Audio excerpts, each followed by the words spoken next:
Greetings, this is Elder Blacklight. The year is 1990, November the, 8th. We're talking about Detroit when Mayor Colman was mayor.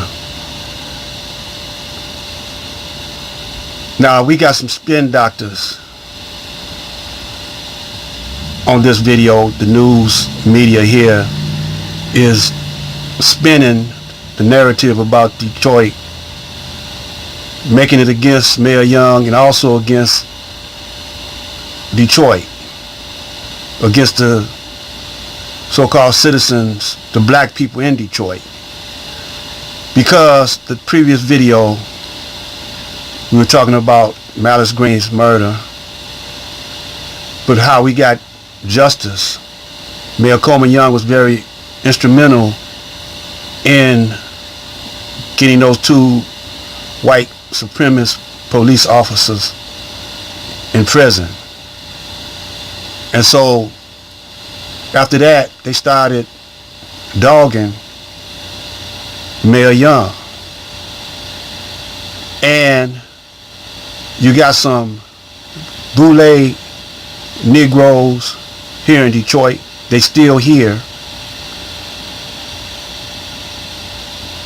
That was stealing from their own people. They still here. Now we got a white mayor, Mayor Duggan. Some of our strongest black activists punked out and helped him get elected. But this is how they spin news stories, and they done it so much that they done got good at it. And in the year of the YouTube and social media, they done sophisticated their game, and it's up. So when you see those YouTubers, some of them are provocateurs that be in chat room starting trouble, agents starting trouble on YouTube. They on the streets too. They on the streets. And SETI, Polite, Dr. Umar, all of them could be part of the game. I'm gonna comment after this, but dig where they're coming from. Good evening. Our first story is not a story about a city. It's a story about some Americans who may be sending a kind of warning to the rest of us. A warning about what can happen when bitter polarization takes over the place where you live. In this community, the rich are divided from the poor. The race is divided from each other, and it's all compounded by violence and drugs. We're talking about Detroit, once a symbol of U.S. competitive vitality, and some say still a symbol of the future, the first urban domino to fall. And standing at the center of it all, a controversial mayor, facing charges that a lot of the blame lies at his feet. Did you check the spin on it?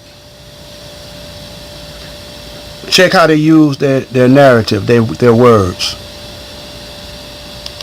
Judd Rose.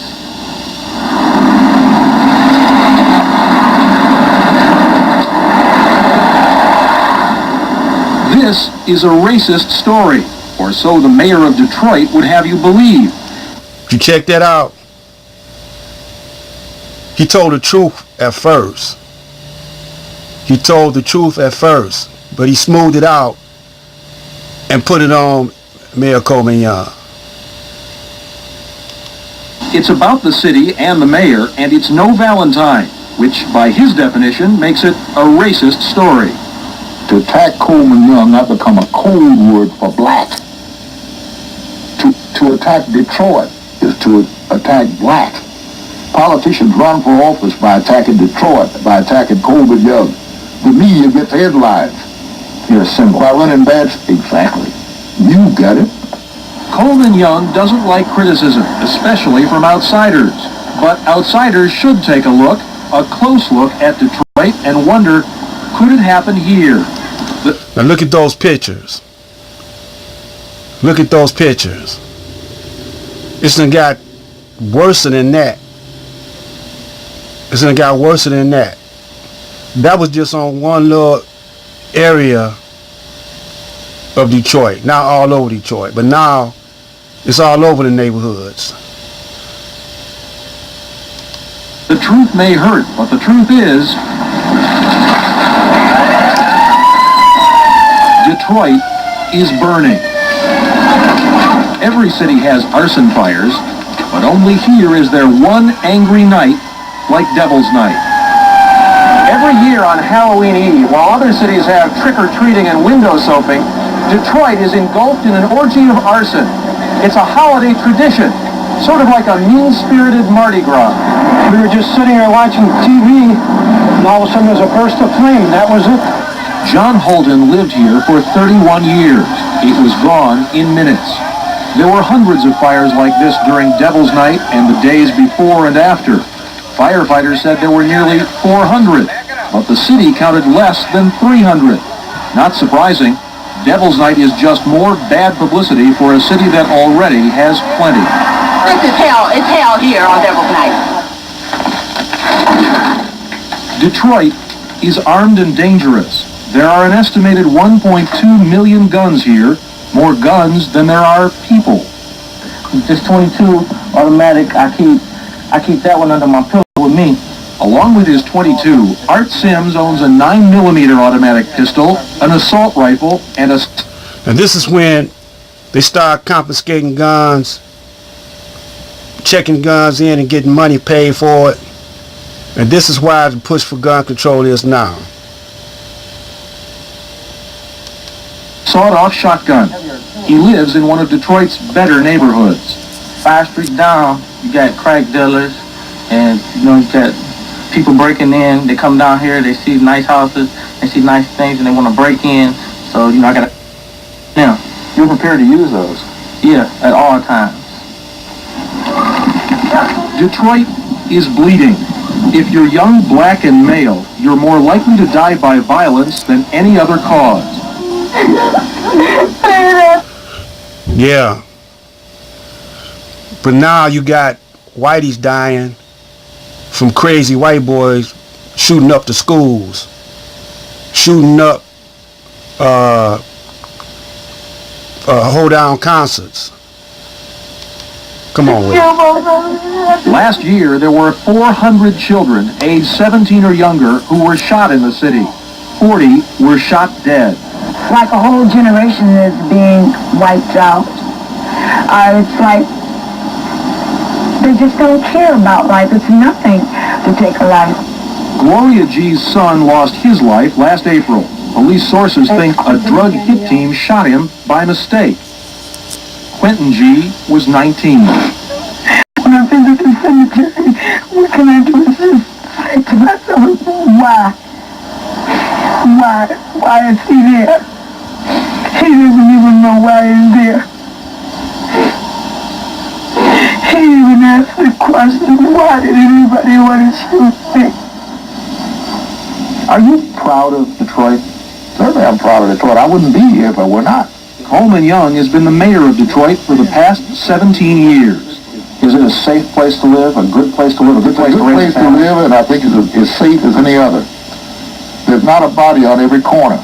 And the average citizen in this city is not confronted with the fear of his life. So don't bring me that crap about Detroit. We're no different. We have the same problems as any city in America. Well, it's true. Most big cities do have the same problems as Detroit, and in some cases, they're worse. Washington has more murders, LA has more gangs, New York has more racial violence.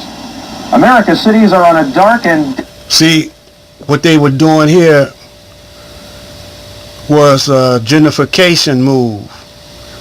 So they had to move the blacks out. The money, as you will see coming up, had left the city, the inner city, and was in the suburbs.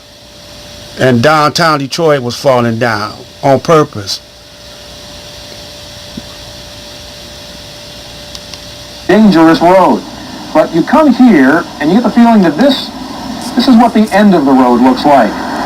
Here in Detroit we have seen two worlds, one poor and black, one wealthy and white. Two worlds with their backs turned to each other. Here in Detroit we have seen the future, and it's frightening. We spent one night with the Sheriff's Narcotics Squad raiding crack houses. At one, a couple arrived so desperate for drugs, they ignored the police cars in front and came in anyway. You're always that stupid or you just work at it hard? At another house, the suspects included a mother of three, pregnant with her fourth. We've had families, literally arrested families with father, mother, sons, cousins, nephews, whatever. We're all involved in the entire operation. I guess they pass on their traits, pass on their craft to the next generation. You might be troubled by talk like that, especially coming from a cop.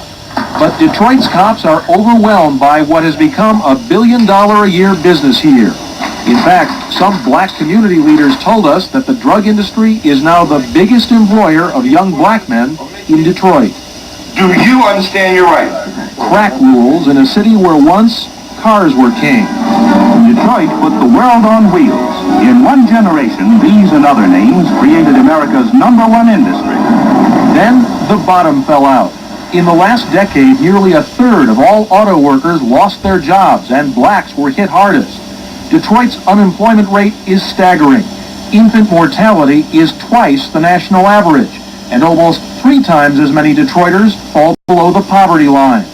The mayor will tell you that the reason Detroit's so bleak is because it's so black. In this country, black people are victims of racism. It's not accidental. But the cities around the nation that have the largest percentage of blacks have the largest percentage of poverty, have the largest percentage of crime, have the largest percentage of unemployment. But in Detroit, blacks aren't just the majority, they're the authority. They run the police, the courts, the schools, and City Hall. But black political power hasn't meant black economic prosperity. The same thing happening then is happening now. The game don't change. Everything's the same. In my time in Detroit, I have driven and walked past mile after mile of decayed, rotting neighborhoods that look like war zones, of burned out buildings, I crack have to, houses. if you've been coming in length of time, those were there when I became mayor. And a whole lot of that's been restored. There are also people that say that any white mayor who had developed the downtown area and let the neighborhoods collapse would have been kicked out of office a long time ago. Well, that's bull. That's pure propaganda. Neighborhoods collapsed because half the goddamn population left. In fact, Detroit, which at its peak in the 50s was home to 2 million and 80% white, today has less than 1 million, about 70% of them black.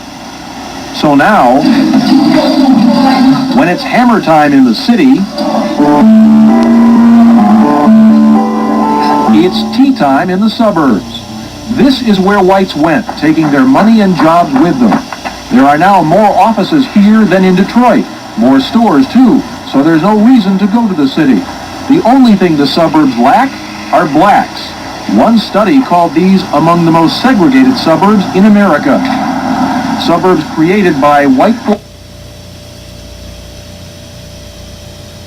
Yeah, so we're gonna go back later on to this on part I believe it'd be 6. This is Black Light